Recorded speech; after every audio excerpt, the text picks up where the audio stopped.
राधे राधे भक्तजनों। आज हम सुनेंगे सोमवार की व्रत कथा। प्राचीन काल की बात है। एक गांव में एक साहूकार रहता था। साहूकार बहुत अमीर था। उसके घर में बहुत धन दौलत थी, लेकिन उसकी कोई संतान नहीं थी। साहूकार इस बात को लेकर हमेशा चिंतित रहता। वह साहूकार भगवान शिव का परम भक्त था और भगवान शिव को प्रसन्न करने के लिए हर सोमवार का व्रत करता। व्रत के दौरान भगवान शिव और माता पार्वती की पूजा करता। शाम को शिवलिंग पर दीपक जलाता। साहूकार की पूजा अर्चना को देखकर माता पार्वती प्रसन्न हो गई और उन्होंने भगवान शिव से कहा, हे प्रभु, यह साहूकार आपका परम भक्त है। हर सोमवार को विधि विधान से आपकी पूजा करता है और व्रत करता है। मुझे ऐसा लगता है कि आपको उसकी मनोकामना पूरी करनी चाहिए। जब भगवान शिव ने पार्वती माता की बात सुनी तो कहने लगे, हे गौरी, यह संसार एक कर्म क्षेत्र है। जैसे एक किसान अपने खेत में बीज बोता है, कुछ समय बाद उसे एक पेड़ मिलता है, उसी तरह संसार में हर व्यक्ति जैसा कर्म करता है उसे वैसा ही फल प्राप्त होता है। भगवान शिव ने कहा, हे गौरी, इसके कर्मों के अनुसार इसके भाग्य में संतान सुख नहीं है। लेकिन माता पार्वती ने भोले भंडारी से दोबारा आग्रह किया और कहने लगी, हे नाथ, आप जो कह रहे हैं वो बिल्कुल सच है, लेकिन फिर भी आपको इसकी मनोकामना पूर्ण करनी चाहिए। यह आपका परम भक्त है। अगर आप अपने भक्तों की इच्छा को पूर्ण ही नहीं करेंगे तो आपके भक्त आपकी पूजा आराधना क्यों करेंगे। माता पार्वती के इतना आग्रह करने पर भगवान शिव ने कहा, यह साहूकार बहुत धनवान है। इसके कोई औलाद नहीं है, कोई पुत्र नहीं है, इसीलिए यह सदैव चिंतित रहता है। लेकिन इसके भाग्य में संतान योग ही नहीं है। तुम्हारे कहने पर मैं इसे पुत्र प्राप्ति का वरदान तो दे देता हूँ, लेकिन इसका पुत्र केवल 12 वर्षों तक ही जीवित रहेगा।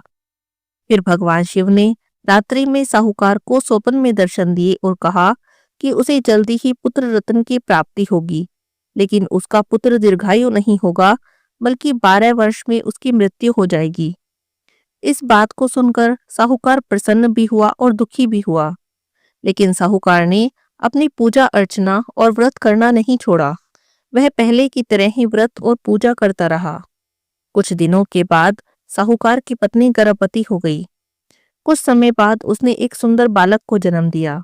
बालक के जन्म से साहूकार के घर पर हर्षोल्लास का माहौल था, लेकिन साहूकार ज्यादा खुश नहीं था, क्योंकि उसे पता था उसके बालक का जीवन केवल 12 साल का है। लेकिन उसने यह बात किसी को भी नहीं बताई। जब वह पुत्र थोड़ा बड़ा हो गया तो साहूकार की पत्नी कहने लगी कि हमें इसका विवाह कर देना चाहिए। लेकिन साहूकार ने मना कर दिया और उसके मामा को बुलाया। उन्हें कुछ पैसे देकर बालक के साथ काशी जाने का आदेश दिया और कहा, इसे काशी ले जाओ और वहां जाकर इसकी शिक्षा दीक्षा का प्रबंध करो। काशी जाते समय रास्ते में यज्ञ करते हुए और ब्राह्मणों को भोजन कराते हुए जाना। अब दोनों मामा भांजों ने ऐसा ही किया। काशी जाते समय ब्राह्मणों को भोजन कराते हुए और यज्ञ करते हुए जाने लगे। किसी नगर से गुजर रहे थे। उस नगर का राजा अपनी पुत्री का विवाह एक ऐसे राजकुमार से करवा रहा था जो एक आंख से काना था, यानी उसे एक आंख से दिखाई नहीं देता था। और दूल्हे के पिता को इस बात की चिंता थी कि अगर राजा को इस बात का पता चल गया कि दूल्हा काना है तो वह राजकुमारी के विवाह के लिए मना कर देगा। इसीलिए उसने जब साहूकार के अति सुंदर पुत्र को देखा तो सोचने लगा कि क्यों ना मैं अपने पुत्र के स्थान पर तोरण के वक्त इस बालक को बैठा दूं। दुल्हन के पक्ष वालों को कुछ भी पता नहीं चलेगा। दूल्हे के पिता ने साहूकार के पुत्र को इस बात के लिए राजी कर लिया। तब साहूकार ने दूल्हे के कपड़े पहने और घोड़े पर चढ़कर तोरण की रस्म को पूरा कर लिया। तोरण के बाद जब फेरों की बारी आई तो दूल्हे के पिता ने सोचा कि क्यों ना फेरों का काम भी इसी से करा लूं। तो उसने साहूकार के पुत्र से अनुरोध किया कि वह दुल्हन के साथ फेरे ले ले और जब विवाह संपन्न हो जाए तो यह बात किसी को न बताए। मामा भी राजी हो गया और बेटा भी राजी हो गया। विवाह समारोह पूरी हंसी खुशी से निमट गया। शादी संपन्न होने के बाद मामा भांजे तो काशी के लिए प्रस्थान कर गए, पर साहूकार के बेटे ने दुल्हन के कपड़ों पर लिख दिया कि तुम्हारी शादी मुझसे हुई है, लेकिन जिसके साथ तुम्हें विदा करेंगे वह एक आंख से काना है और मैं काशी में शिक्षा ग्रहण करने जा रहा हूँ। जब राजकुमारी ने अपने कपड़ों पर ऐसे लिखा पढ़ा तो उसने राजकुमार के साथ जाने से मना कर दिया और अपने पिता से कहने लगी, यह मेरा पति नहीं है। मेरा पति तो शिक्षा ग्रहण करने के लिए काशी गया है। जब यह बात फैल गई तो मजबूरी में दूल्हे के पिता को सारी बात बतानी पड़ी। दुल्हन के पिता ने अपनी बेटी को भेजने से इनकार कर दिया। इधर मामा भांजे दोनों काशी पहुंच गए। बालक शिक्षा ग्रहण करने लगा और मामा ने यज्ञ करवाना शुरू कर दिया। इसी तरह से कुछ दिन बीत गए।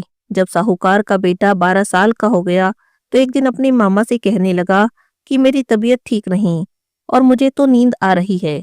तब मामा ने कहा कि तुम अंदर जाकर सो जाओ। साहूकार का बेटा अंदर सोने चला गया और वहीं पर उसकी मृत्यु हो गई। कुछ देर के बाद मामा ने अंदर जाकर देखा तो देखा उसका भांजा तो मरा पड़ा है।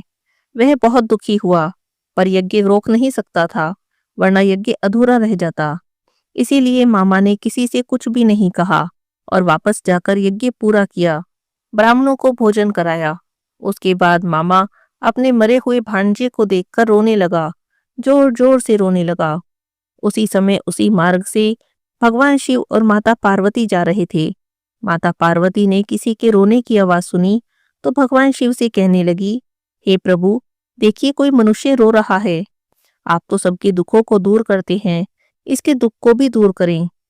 तब पार्वती माता मामा के पास गई और उन्होंने मरे हुए बालक को देखा तो हैरान हो गई, क्योंकि वह तो भगवान शिव के आशीर्वाद से वही साहूकार का पुत्र था।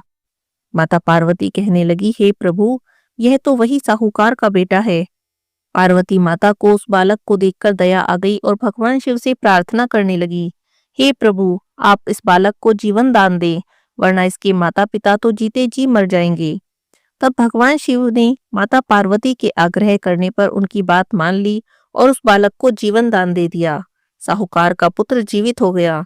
मामा भांजे दोनों अपने घर की ओर चले। रास्ते में साहूकार का पुत्र उसी नगर से निकला जहां पर कि उसका विवाह हुआ था।